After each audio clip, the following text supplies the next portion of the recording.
கேள்வியை பாருங்க.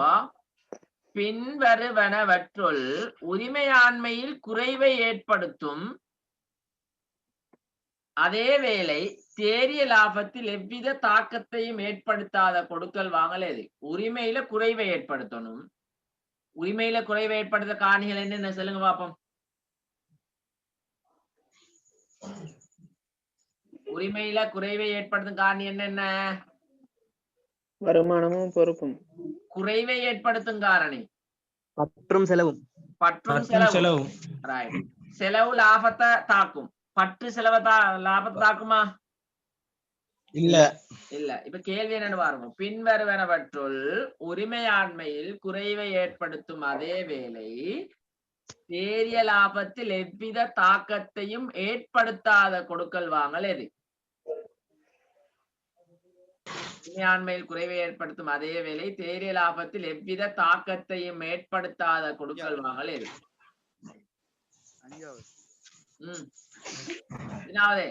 சம்பளம் செலுத்தல் உரிமை குறையுமா? குறையும். ஆனா அது ஒரு செலவு. அப்ப லாபத்தை தாக்கும். வாடகை வருமானம் பெற்றுக்கொள்ள உரிமை அதிகரிக்கும். அப்ப அதை எடுக்க இயலாது.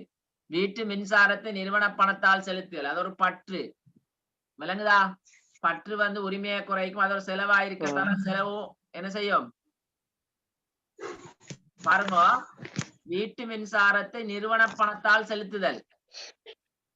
அப்ப வீட்டு மின்சாரத்தை பற்று இருக்கா இல்லையா? நிறுவனத்துக்கு ஒரு செலவு இல்லை. பற்று உரிமையை குறைக்கும். ஆனா அது ஒரு செலவு இல்லை. நிறுவன செலவு இல்லை. அவர செலவே அது ஒரு பற்று. வங்கி கடன் செலுத்துதல் சம்பந்தம் இல்லை. உரிமையை குறைச்சாது. சொந்த தேவைக்காக வியாபார கருவியை எடுத்தா உரிமை குறையும். ஆனா லாபத்தை தாக்குமா?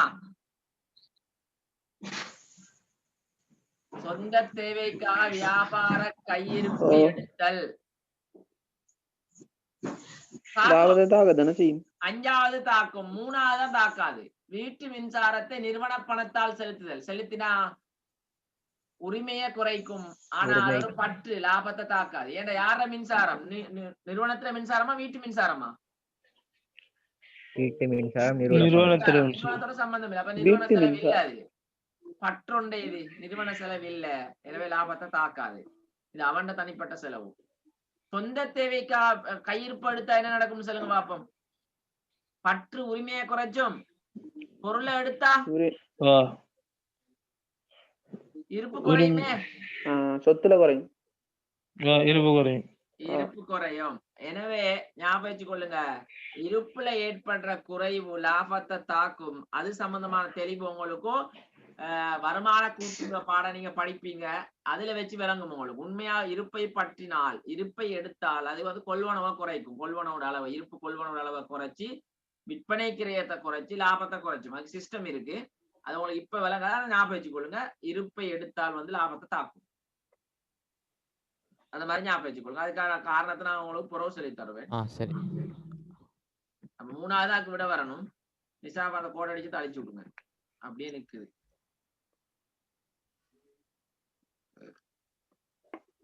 சத்தில் வியாபார தாபனத்தின் காசு மீதி 1/4/2019 ஆரம்பிக்க நேரம் காசு மீதி இருக்கு 60,000 ரூபாய். மார்ச் 2020 காசு கணக்கில் பதியப்பட்ட மொத்த பெறுவனம் இது காசு பெறுவனம் கொடுப்பனால இன்னும் உங்களுக்கு படித்தர இல்லையே. அது வராது. கணக்கிசனோட சம்பந்தம் இல்லை. கொடுக்கல் வாங்கல் மூலம் கணக்கீடு சமன்பாட்டு கீழ்வரும் 3 கொடுக்கல் வாங்கல்கள் மூலம் கணக்கீடு சமன்பாட்டில் உரிமைத்துவத்தில் ஏற்படும் அதிகரிப்பு அல்லது குறைவை பிரதிபலிப்பது. 3லயும் உரிமைத்துவம் எவ்வளவால கூடும் அல்லது குறையும்னு சொல்லணும். 3 கொடுக்கல் வாங்கலாலயா. 1 கடன் படுனரிடம் வசூலித்த 80,000 உரிமையாளர் தனது சொந்த பயன்பாட்டுக்கு எடுத்தல். உரிமை என்ன செய்யும்? குறையும். அப்ப 80,000 குறையும். விட எடுக்கலும் மார்க் பண்ணிக்கும். அப்பா விட எடுக்க 80,000 மைனஸ் பண்ணிக்கும். தாள்ல அட்டுறு செலவுகளை தீர்ப்பதற்கு 15,000 காசு செலுத்துதல்.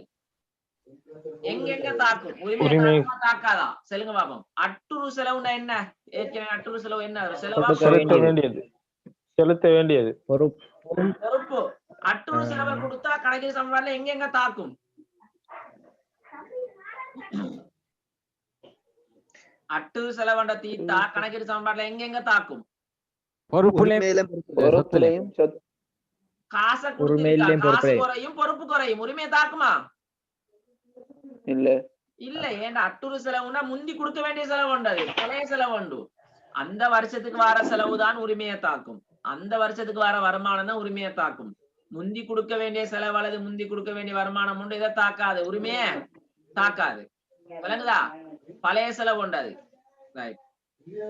அப்ப அது உரிமையை தாக்காது. சி 40,000 கிரயமான பண்டம் 50,000க்கு விற்பனை செய்யப்பட்டது, உரிமை எவ்வளவு கூடும்?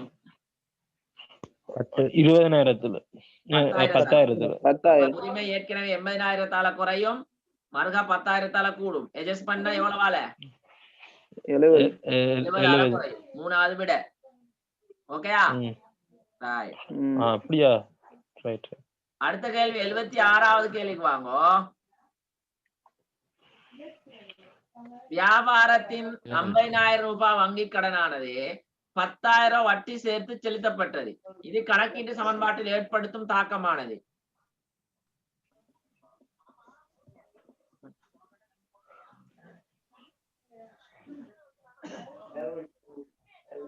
நாலாவது. எத்தனாவது? 50,000 50,000 வங்கி கடனானது 10,000 வட்டி சேர்த்து செலுத்தப்பட்டது. அப்ப மொத்தம் எவ்வளவு கொடுக்கான்? 60 60,000. அப்படி பார்த்தா 4,000 விட மட்டும் 60,000 குறைஞ்சது இருக்கு சொத்துல. அதை விட பிரச்சனை இல்ல, ஃபுல்லா பாப்போம். காசு 60,000 ரூபாய் போகும். உங்களோட பொறுப்பு உண்மையா எவ்வளவு குறையும்? 60 50? 50 மத்த 10 என்ன உங்களுக்கு ஒரு செலவு இல்லையா? வட்டி கொடுக்குற செலவு உரிமையை குறைக்கும் இல்லையா? அப்ப எத்தனாவது விட? 4வது விட. 4வது. ஓகே. ஒரு வணிக முயற்சியின் தேறிய லாபத்தை கணிப்பதற்கு பொருத்தமான சமன்பாடாக காணப்படுவது. நான் ஏற்கனவே சொல்லி தந்திருக்கேன். இறுதி தேறிய சொத்து சமன் ஆரம்ப தேறிய சொத்து சக மேலதிக மூலதனம் சக லாபம் செய்யப்பட்டு அந்த சமன்பாட்டுல லாபத்தை அப்படியே வச்சு கொண்டு மத்ததெல்லாம் சமன்பாட்டுக்கால கொண்டு வரணும் இல்லையா? கொண்டு வந்தா எப்படி வரும்? இறுதி தேறிய சொத்து சய ஆரம்ப தேறிய சொத்து சய மேலதிக மூலதனம் சகப்பற்று இல்லையா? லாபங்கால ஒரு பக்கம் அப்படியே இருக்கும். இருக்க அதுல உள்ள ஆரம்ப தேறிய சொத்துங்கால கொண்டு வாங்க. அப்ப சய ஆரம்ப தேறிய சொத்து இந்த மைனஸ் ஆரம்ப தேறிய சொத்து சய மேலதிக மூலதனங்கால வந்தா சக மேலதிக மூலதனங்கால வந்தா சய மேலதிக மூலதனம் சயப்பற்றுங்கால வந்தா எத்தனாவது விட? 2வது விட. ஆரம்ப தேறிய சொத்து சய இறுதி தேறிய சொத்து இருக்கு, ஏற்றுக்கொள்ள இயலாது. எது 2வதா? இல்ல வராது. பாருங்க சரியா? இறுதி தேறிய சொத்து சய ஆரம்ப தேறிய சொத்து வரணும். சரி, நான் 5வது வரைஞ்சு 5வது பாருங்க. இறுதி தேறிய சொத்து சய ஆரம்ப தேறிய சொத்து சய மேலதிக மாத்தி போட்டிருக்கேன், இடத்த மட்டும் மாத்தி போட்டிருக்கேன், அவ்வளவுதான். சரிதானே? அது குறியீடை போடல. 4வது குறியீடை போடல, பற்றுக்கு பக்கத்துல போடல. 4வது குறியீடு போடல. -1 வரணும். அது பிரச்சனை இல்ல, அப்ப தானே எப்படியோ.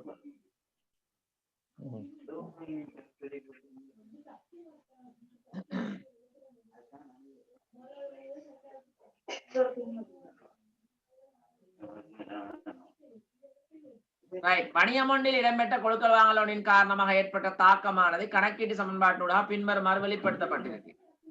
கணக்கீட்டு சமன்பாட்டுல அதுக்கு மேலுக்கு வரும். என்ன பண்ணும்? இங்க வந்துட்டு அடுத்த கேள்விக்கு வாங்கோ.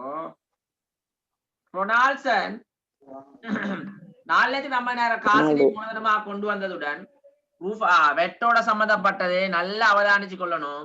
இந்த கணக்கு செய்யற மாதிரி சரியா? நான் உங்களுக்கு கணக்கு சமன்பாடு செய்யற நேரம் வெட் சம்பந்தமா சொல்லி தந்தேனா?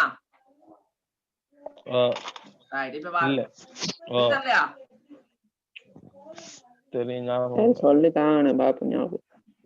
ரொனால்ட்சன் 4,50,000 ரூபாய் காசினை மூலதனமாக கொண்டு வந்ததுடன் ரூபாய் 4,00,000 கடனுக்கு பண்டங்களை கொள்வனவு செய்து அவற்றில் 75% கிரயத்தில் 30% லாபம் வைத்து கடனுக்கு விற்பனை செய்தார். வெட் 15% உள்ளடக்கப்பட வேண்டும்.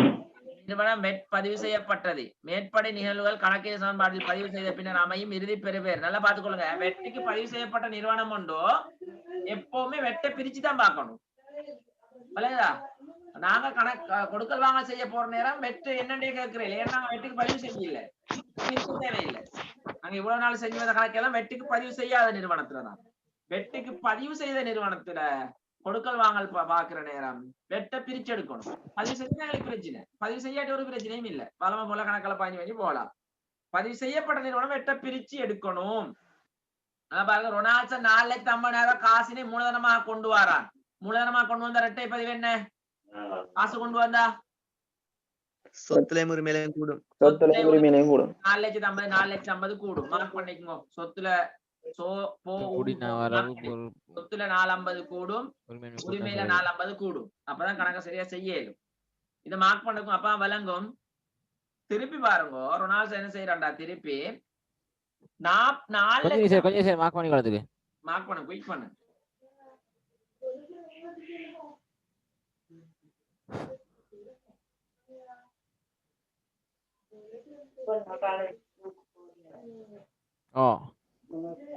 சரியா? 4 லட்சம் கடனுக்கு பண்டங்களை கொள்வனவு செய்து அவற்றில் 75% கிரயத்தில் 30% லாபம் வைத்து கடனுக்கு விற்பனை செய்தார். இப்ப பாத்துக்கொள்ளுங்க. 4 லட்சத்துக்கு பொருள் வாங்குறான். வெட்டுக்கு பதிவு செஞ்ச நிறுவனம் வாங்குற நேரமும் விற்கிற நேரமும் வெட்ட சம்பந்தப்படுத்தணும். இவன் எவ்வளவுக்கு பொருள் வாங்குறான்? 4 லட்சத்துக்கு. நீங்க வெட்டுக்கு பதிவு செய்யாத நிறுவனம் ஒரு பிரச்சனையும் இல்ல. 4 லட்சத்துக்கு பொருள் வாங்கினா எங்க போடுவீங்க? பொருள் வாங்கினா சொத்துல கூடி சொத்துல குறையும். அப்படித்தானே? கடனுக்கு வாங்கினா சொத்துல கூடும். கடனுக்கு 4 லட்சம் வாங்கினா பொறுப்புல 4 லட்சம் கூடும், சொத்துல 4 லட்சம் கூடும். அப்படித்தானே பதிவீங்க? ஆனா இங்க என்ன நடக்குதுன்னா 4 லட்சத்துக்கு பொருள் வாங்கிறீங்க, அதுக்கு 15% வெட் சேரணும். 15% வெட் சேரணும். அதுக்கு 4 லட்சத்துக்கு 15% வெட் எவ்வளவு? 60,000. சரிதானே? 4 லட்சத்துக்கு 15% வெட் 60,000 தானே? 10% 40,000, 5% 60,000. சரி, 60,000. அப்ப நீங்க 4 லட்சத்துக்கு பொருள் வாங்குற நேரம், 4 லட்சம் பொருள் வாங்குற நேரம், அதுக்கு வெட் 60,000 சேர்த்து மொத்தம் எவ்வளவு கடன் கொடுக்கணும்? நீங்க இப்ப கடன் கொடுத்து இருக்கும் 460 கொடுக்கணும். விளங்குதா? 460 கொடுக்கணும். கூடணும். ஞாபகம் வச்சுக்கொள்ளுங்க. உங்களோட பொறுப்புல 460 கூடணும். 4,60,000 கொடுக்கணும். ரைட்? அதே நேரம் உங்களுக்கு எவ்வளவு பெருமதியான பொருள் வருது? உண்மையா 4 லட்சத்து 60 பெருமதியான பொருளா 4 லட்சத்துல பெருமதியான பொருளா வருது? சொல்லுங்க பாப்போம். 4 லட்சம் பொருளோட பெருமதி. அரசாங்கத்துக்கு கொடுத்த வெற்றிலையா வெட் கொடுத்திருக்கீங்க, அதை சேர்க்கல. அது பொருளோட பெருமதி இல்ல. 4 லட்சம் தான் உங்களோட உண்மையா பொருளோட பெருமதி. அப்ப சொத்து எவ்வளவு ஆள கூடும்? 4 லட்சத்தால. விளங்குதா? 4 லட்சத்துல இருப்பு 4 லட்சத்தால கூடும். இப்பதான் முக்கியமான ஒரு பாயிண்ட்ஸ்க்கு வர போறீங்க. இப்ப நீங்க பொருளை வாங்கிட்டு வர நேரம் அரசாங்கத்துக்கு வெட் கட்டுறீங்க இல்லையா? அந்த வெட் விஷயத்தை விளங்க போக்கு நல்லா பாத்துக்கோ, அவதானிச்சு கொள்ளுங்க. எவ்வளவு கட்டிட்டு வந்திருக்கீங்க? எவ்வளவு அரசாங்கத்துக்கு கட்டிட்டு பொருளை வாங்கிட்டு வரீங்க? 60,000 ரூபாய். இந்த 60,000 உங்களோட கையால கட்டுவீங்களா, இல்லாட்டி நீங்க விற்கிற நேரம் கஸ்டமர்ட்டு வாங்கி கொள்வீங்களா? எங்க கையில கொடுத்துட்டு கஸ்டமர்ட்ட வாங்குவோம். கஸ்டமர்ட்ட வாங்குவீங்க. Right, very good. அப்ப உங்களோட கையால கஸ்டமர்ட்ட வாங்குறதுக்கு போது நேரத்தோட கொடுத்துட்டீங்க. நீங்க உண்மையா நீங்க இந்த பொருளை விற்கிறதுக்கு போத உண்மையா கஸ்டமர்ட்ட வாங்கிதான் நீங்க அரசாங்கத்துக்கு கொடுக்கணும். அதான் அரசாங்கம் எதிர்பார்க்கிறேன். ஆனா நீங்க வாங்குற நேரமே பொருளை வாங்குற நேரமே ஒரு பகுதி வெட்ட கட்டிட்டு வந்துட்டீங்க.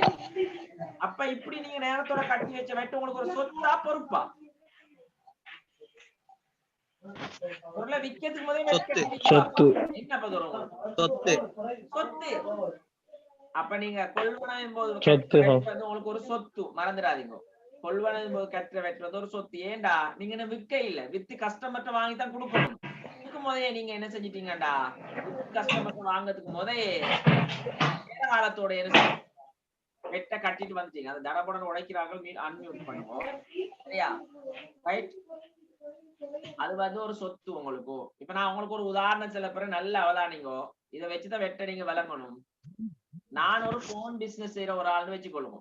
நான் உபைதுல்லா சார், ரைட். நான் என்ன செய்யறேன்டா, கொழும்புக்கு போய் ஒரு A20s போன் ஒன்று வாங்கிட்டு வரேன். விளங்க, விற்கிறது தான் வாங்கிட்டு வரேன். என் நோக்கம் விற்கிறது. அப்ப A20s போன் பெருமதி 30,000 ரூபாய். 30,000 ரூபாய் அவன் சொல்றான், போன் பெருமதி 30, இதுக்கு வெட்ட 6,000 ரூபாய், மொத்தம் 36,000 ரூபாய் தாங்க. விளங்கினா? அப்ப நான் உண்மையா போன் வாங்குறேன் 30,000 ரூபாய்க்கு, வெட்ட 6,000 ரூபாய் கட்டுறேன். அவனுக்கு இல்ல, அது கட்டின 6,000 ரூபாய் அவன் யாருக்கு கொடுப்பான்? அந்த 6,000 வெட்ட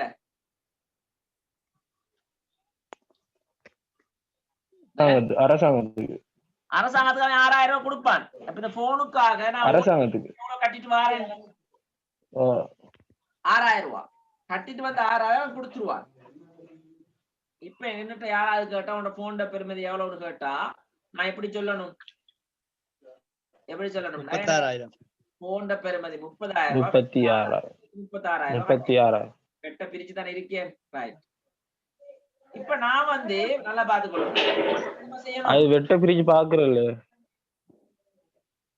நாங்க எல்லாம் நாங்க வெட்டி பதிவு செஞ்சாக்கலாம். நாங்க கடைக்கு போற நேரம் வெட்ட பிரிச்சு பாக்கலைன்னா நாங்க வெட்டி பதிவு செய்யாது. சுட்டி பதிவு செய்யாத பிரச்சனை இல்ல. உள்ள பதிவு செஞ்சதான் வெட்ட பிரிச்சு பார்க்கணும்.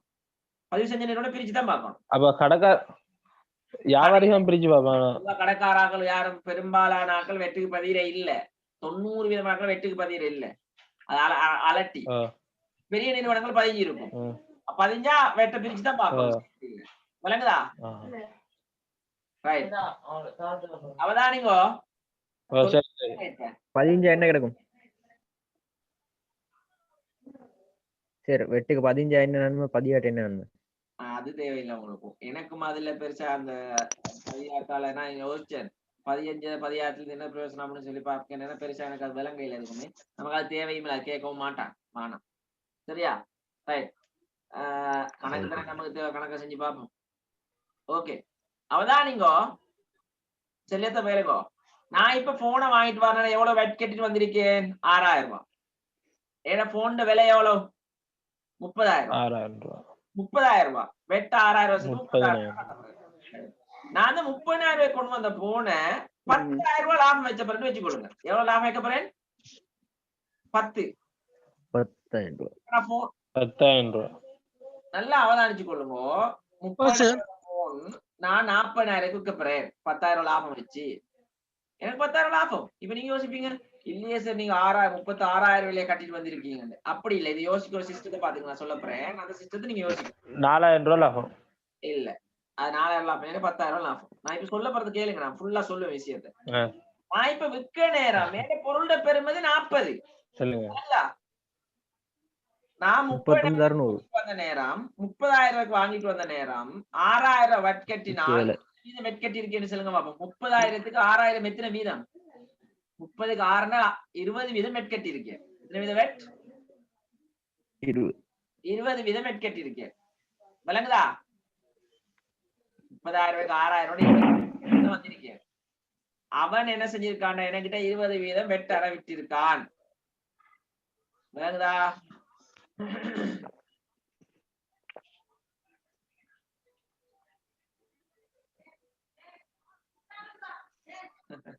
இசாப் என்ன தட்ட தனிய இந்த கமெண்ட் பண்ணி தள்ளுறான். டச் பண்ணி சிலது கேளுங்க. நான் போய் 30,000 வாங்கிட்டு வாரேன். அதுக்கு 20 வீதம் வெட் கட்டி இருக்கேன் அரசாங்கத்துக்கு. விளங்குதா? பொண்ணு வந்து 30,000 விளங்க மாட்டேங்குது. அடிச்சா 40,000 விற்க போறேன். விற்க நேரம் நான் வாங்கின நேரம் எனக்கிட்ட அவன் 20 வீதம் வெட்ட அறவிட்ட மாதிரி அவன் நான் கஷ்டமற்றது எத்தனை வீதம் வெட்ட அறவிடணும் மாறா? நானும் 20 வீதம் கஷ்டமற்ற அறவிடணும். அப்ப நான் 40,000 விற்க பொருளுக்கு எத்தனை வீதம்? 20 வீதம் வெட்ட எவ்வளவு அறவிடுவேன் கஷ்டமற்ற இருந்து?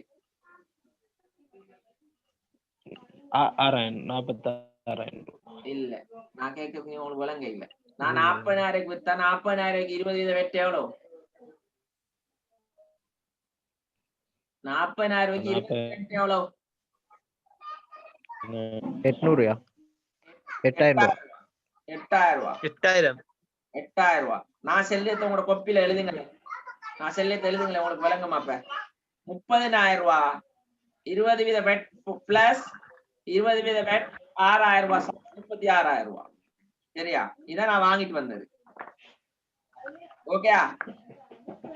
திருப்பி சொல்லுங்க சார். விளங்க சொல்றது 30,000 ரூபாய் 20 வீத வெட் சேர்த்து 20 வீத வெட் 6,000 ரூபாய் சேர்த்து மொத்தமா 36,000 ரூபாய் கட்டி வாங்கிட்டு வரேன்.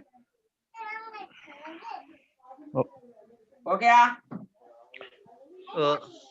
சரி 8,000 ரூபாய் 20 வீதம். சரி 8,000 ரூபாய். அந்த 30,000 ரூபாய் போன 10,000 ரூபாய் லாபம் வைக்க போறேன். 30,000 ரூபாய் கீழே போடுங்க பிளஸ் 10,000 ரூபாய் லாபம் வச்சு எவ்வளவு விற்பேன் அப்ப எவ்வளவு விற்கணும் நான் 30,000 ரூபாய்க்கு 46,000. அந்த 48,000 ரூபாய் இல்ல 6,000 வெட்டுவாப்பா அது அரசாங்கத்துக்கு கட்டினது. அதான் நான் கஷ்டப்பட்டு எடுக்க போறேனே அதாவது பிரச்சனை அதை விடுவோம். என்ன போன பெருமை 30 அதுக்கு 10,000 ரூபாய் லாபம் வைக்கிறேன். சரியா? 10,000 ரூபாய் லாபம் வைக்கிறேன். வச்சா எவ்வளவு 40,000 விற்க போறேன். விற்க நேரம் நானும் கஸ்டமருக்கு 20 வீதம் வெட்ட விடணும். கஸ்டமர்கிட்ட 20 வீதம் வெட்ட எவ்வளவு 40,000 ரூபாய்க்கு பிளஸ் 20 வீதம் வெட்ட எவ்வளவு 8,000 ரூபாய். 8,000. இப்ப கஸ்டமர்கிட்ட நான் உண்மையா அளவிட்ட வெட்ட எவ்வளவு 8 அப்படித்தானே? ஆனா நான் போன் வாங்கினது எவ்வளவு வெட் கட்டிட்டு வந்திருக்கேன் 6,000. நான் கஸ்டமருக்கு 8,000 நான் யாரை கட்டணும்?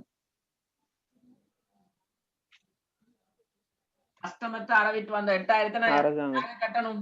6,000 கவர்மெண்ட் கட்டணும். இல்ல கஸ்டமர்கிட்ட வாங்கிட்டு வந்த 8,000 நான் யாரை கட்டணும்? கவர்மெண்ட் கட்டணும். இப்ப எனக்கு சொல்லுங்க நான் கவர்மெண்ட் பேலன்ஸ் இருக்குன்னு சொல்லி 10,000. இல்ல நான் கவர்மெண்ட்டுக்கு இன்னும் எவ்வளவு கேள்வி திருப்பி சொல்லுங்க. நான் கஸ்டமர்கிட்ட 8,000 ரூபாய் அறவிட்டு இருக்கேன். வாங்க நேரம் 6,000 ரூபாய் டேக்ஸ் கட்டிட்டேன். எனவே அரசாங்கத்துக்கு நான் கட்டணுமா தேவையில்லையா என்ன நடப்பு சொல்லுங்க. 2,000 கேட்டணும். இன்னும் 2,000 கட்டினா அதான் கட்டிட்டு வந்துட்டேன். நான் இன்னும் 2,000 கட்டினா போதும். விளங்குதா சொல்லுது? ஏன்னு தெரியுமா? நான் கஸ்டமர்கிட்ட அளவிட்டது 8,000 ரூபாய் வெட். அந்த 8,000 தான் நான் கவர்மெண்ட் கொடுக்குறேன். அதான் என்ன பொறுப்பு. ஆனா நான் என்ன செஞ்சேன்டா சொத்தை வாங்குற நேரம் பெஸ்ட்டுக்கு அங்க வச்சு வாங்க நேரம் 6,000 வெட் கட்டிட்டு வந்துட்டேன் அரசாங்கத்துக்கு. அதை நான் கஸ்டமர்கிட்ட இருந்து அளவிடணும் 6,000 ரூபாய் தான். ஆனா நான் கஸ்டமர்கிட்ட அளவிட்டு இருக்கேன் எவ்வளவுன்னு சொன்னா 8,000 ரூபாய். 8,000 ரூபாய் அளவிட்டு விலைக்கு நான் சொன்னதே 6,000 ரூபாய்ல 8,000 ரூபாய். ஏன்னா நான் இன்னொரு பொருளோட ஒரு 10,000 ரூபாய் சேர்த்துட்டேன் எக்ஸ்ட்ரா லாபம் உண்டு. அந்த எக்ஸ்ட்ரா சேர்த்த லாபம் 10,000 ரூபாய்க்கு 20 வீதம் வெட்ட எவ்வளவு 2,000 ரூபாய். அப்ப எக்ஸ்ட்ரா அந்த 2,000 வெட்டோடு சேருது. நான் யார்கிட்ட வரவிட்டேன் அந்த 2,000 ரூபாய கஸ்டமர்கிட்ட இருந்து கட்டின 6,000 ரூபாய் இல்லாம ஒரு 2,000 கூட வரவிட்டேன். மொத்தமா அறவிட்டு 8,000 நான் கவர்மெண்ட்டுக்கு கட்டணும். ஆனா ஆல்ரெடி 6,000 ரூபாய் கட்டிட்டு வந்துட்டேன். ஆல்ரெடி கட்டி வச்சது சொத்து. கஸ்டமர்கிட்ட அறவிட்டது பொறுப்பு. ஏட பொறுப்பு 8. ஆனா நான் கட்டி வச்சிருக்கேன் சொத்தா 6. அப்ப இன்னும் கட்ட வேண்டிய பொறுப்பு எனக்கு எவ்வளவு இருக்கு? 2,000. வழங்கினா அண்டர்ஸ்டாண்ட்? இதான் விஷயம். ரைட். இப்ப நான் சொல்லுது இப்ப கணக்குக்கு வாங்க. இப்ப 4 லட்சத்துக்கு நான் பொருள் வாங்குறேன். அதுக்கு 15 வீத வெட்ட எவ்வளவு கட்டிட்டு வருவேன்? ஆல்ரெடி 60,000. 60,000 கட்டிட்டு வருவேன். அதுக்கு பிறகு இந்த 4 லட்சம் பெறுமதியான பொருள்ல அவதானிங்கோ 4 லட்சம் பெறுமதியான பொருள்ல 75 வீதமானத்தை 4 லட்சத்துல 75 வீதம் எவ்வளவு? 3 லட்சம். 4 லட்சத்துல 75 வீதம் எவ்வளவு? 3 லட்சம். 3 லட்சம். 3 லட்சம் பெறுமதியான பொருளை 30 வீத லாபம் வச்சு விற்க போறேன். எத்தனை வீத லாபம்? 30 வீதம். 30 வீத லாபம். அப்ப எவ்வளவு 30 வீத லாபம் 3 லட்சத்துக்கு? 90,000. 90,000. அப்ப நான் இப்ப விற்க போறேன் 3,90,000 வைக்க. எவ்வளவு விற்க போறேன்? 3,90,000. 3,90,000 விற்க போறேன். சரியா? 3,90,000 விற்க நேரம் நான் கஸ்டமர்ட்ட எத்தனை வீத வட்ட அளவிடணும்? 15. 15. அப்ப 15 வீத வெட்ட எவ்வளவு வாருங்க அதுக்கு 3,90,000க்கு? 39,000 அரைவாசி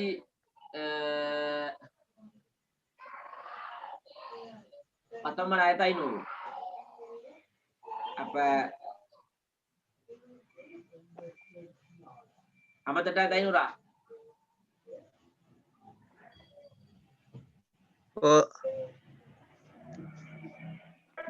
39 49 58,500 வெட்ட அறவிடுவேன். ரைட். கஸ்டமர்ட்ட எவ்வளவு வெட்ட அறவிடுவேன்? 58,500. 58,500. சரியா? நான் ஆல்ரெடி எவ்வளவு வெட் கட்டிட்டு வந்திருக்கேன்?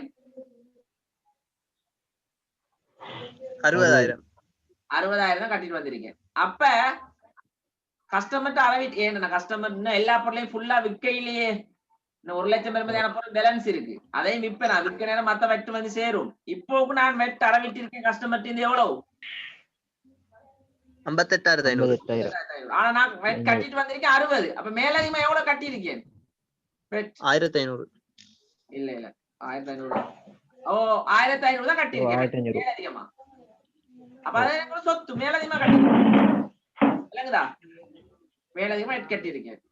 இப்ப இதைத்தான் கணக்கீட்டு சமன்பாடுல நான் பதிய சொல்றேன். நல்ல அவதானிங்க. நான் சொல்ல வர என்னண்டா, நாங்க விற்கும் நேரம் கஸ்டமர்ட்ட அறவிடுற வெட் வந்து எங்களுக்கு பொறுப்பு.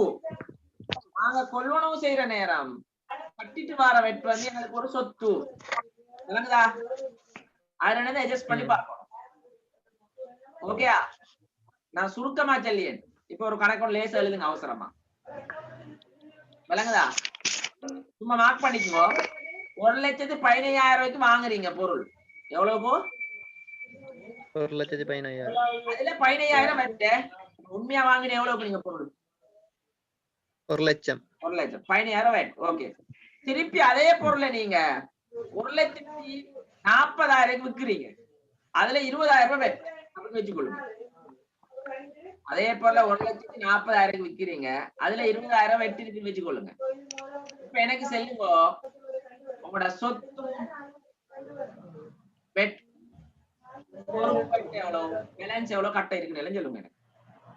உங்களோட சொத்து எவ்வளவு வெட்? 1,15,000. இல்ல நீங்க ஃபெஸ்டிவல் எவ்வளவு கட்டிட்டு வாரீங்க? கொள்வனவு போது எவ்வளவு கட்டுவீங்க? 15,000 ரூபா. அது என்ன உங்களோட ஒரு சொத்து நீங்க கட்டி இருக்கீங்க நேரத்தோட. அப்புறம் கஸ்டமர்ட்ட எவ்வளவு வெட் அறவிடுறீங்க? 40,000. 1,40,000 20 தான் வெட்டு. 1,40,000 20,000 வெட்டுண்டா வெட்டு 20,000 இல்லையா? அந்த 20,000 உங்களோட ஒரு பொறுப்பு. விளங்குதா? கஸ்டமர்ட்ட அறவிடுற அந்த 20,000 உங்களோட ஒரு பொறுப்பு. ரைட். அப்ப நீங்க கஸ்டமர்ட்ட அறவிட 20,000 அரசாங்கத்துக்கு கொடுக்கணும். 20,000 கொடுக்க போற நேரம் ஆல்ரெடி எவ்வளவு கட்டி வச்சிருக்கீங்க வெட்? 15,000 ரூபா. எவ்வளவு கட்டணும்? ஃபைனான்ஸ் 5,000 ரூபா. 5 தான் கட்டணும். பேலன்ஸ் 5 மட்டும் தான் கட்டணும். விளங்கி நான் சொன்னது? இந்த பொறுப்பா சார்?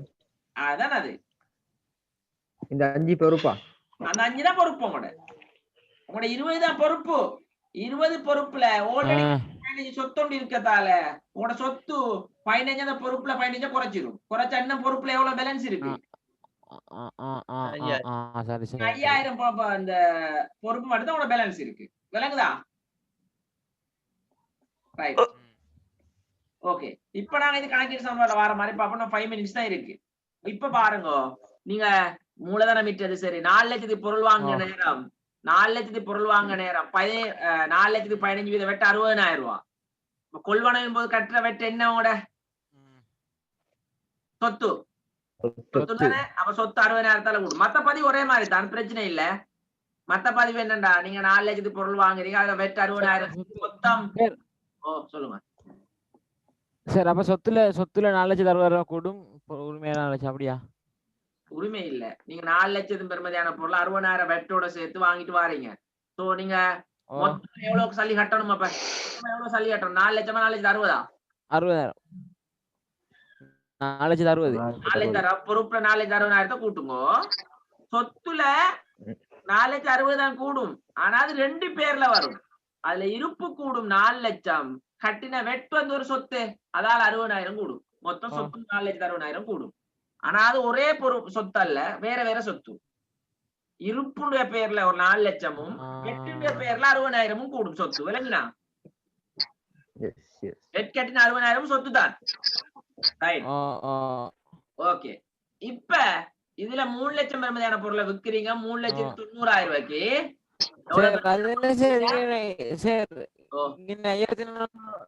இது விளங்கல சரி கிளியர் இல்ல 3 லட்சத்தி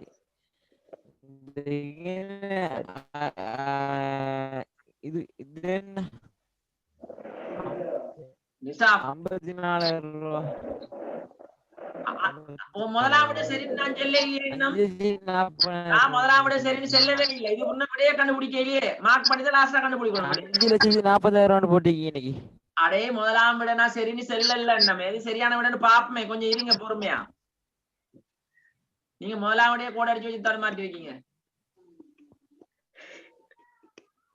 எல்லாத்தையும் கூட்டி போடணுமே 3 பதவி இருக்கீங்க ஒன்னாவது மூலதனம் விட்டது 4,50,000 ரூபாய் காசு சொத்துல 4,50,000 கூட்டுங்க உரிமையில 4,50,000 கூட்டுங்க விளங்கினா ரெண்டாவது 4 லட்சத்துக்கு பொருள் வாங்குறான் 60,000 வெட்டோட நிசாப் எல்லாத்தையும் அழியுங்க அந்த கீரணத்துல அழியுங்க அவசரமா சரியா அப்ப என்ன நடக்கும்டா உங்களோட பொறுப்புல 4,60,000 கூடும் சொத்துல 4,60,000 கூடும் 2ஆம் பதிவு அதுக்கப்புறம் 3 லட்சம் பெறுமதியான பொருளை 3,90,000 விற்கிறீங்க அப்ப உங்களோட லாபம் இருக்கு 90,000 அப்ப உரிமையில 90,000 கூடும் 3 லட்சம் பெறுமதியான பொருளை 3,90,000 விற்கிறீங்க விளங்கா சொல்லுது அப்புறம் உங்களோட உரிமை 90,000 கூடும் உங்களோட சொத்துல 3 லட்சம் பெறுமதியான சொத்து குறையும் 3 லட்சம் பெறுமதியான பொருளை 3,90,000 மூணா விலங்கல்ல கொஞ்சம் விலங்கல்ல உங்களோட 4 லட்சம் பெறுமதியான பொருளை 75% தனத்தை விற்கிறீங்க விளங்குதா 4 லட்சத்துல 75% என்பது 3 லட்சம்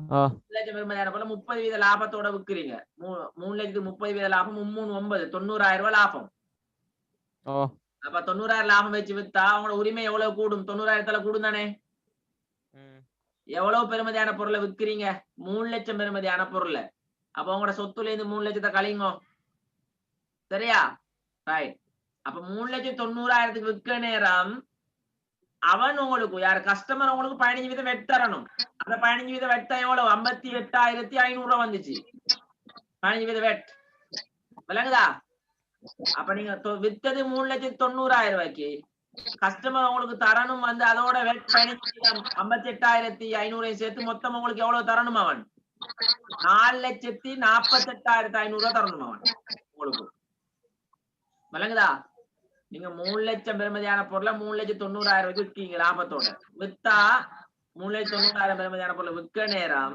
அவன் உங்களுக்கு வெட் தரணும் வந்து 58,500 ரூபாய் அப்ப எல்லாம் சேர்த்து கடன்பட்டவர் உங்களுக்கு தரணும் இங்க விற்கிற பொருளுக்கு 3,90,000 ரூபாயும் பட் 58,500 ரூபாயும் சேர்த்து 4,48,500 ரூபாய் தரணும் உங்களுக்கு விளங்குதா இங்க உள்ள விடைகள் சரியா போடுபட்டில்லை எனக்கு அதையும் போடணும் நீங்க கடன் பட்டோர் தர வேண்டியது வந்து சொத்து கூடும் வந்து 4,48,500 ரூபாய்